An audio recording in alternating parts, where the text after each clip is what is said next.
Menantu Presiden Jokowi sekaligus Wali Kota Medan Bobi Nasution kembali menjadi sorotan. Kali ini soal kebijakannya yang merusak cagar budaya Kota Medan, Sumatera Utara. Suami Kahiyang itu digugat sekelompok orang dari Koalisi Masyarakat Sipil atau KMS Kota Medan.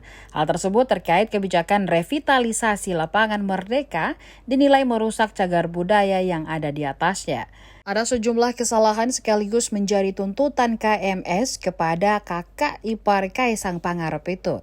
Ada 7 tuntutan yang disampaikan KMS kepada Bobi. Satu diantaranya meminta proyek revitalisasi pembangunan dihentikan sesegera mungkin.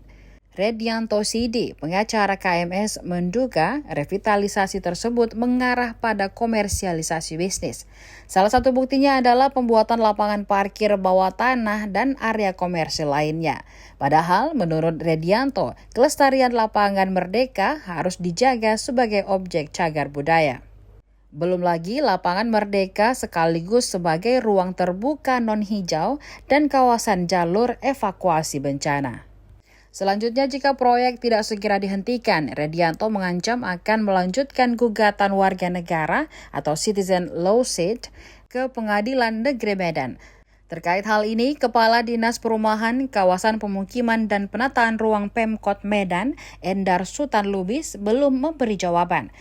Sementara Kadis Kopinfo Kota Medan Ar-Rahman Pane masih akan menanyakan gugatan ini kepada bidang hukum Pemkot Kota Medan.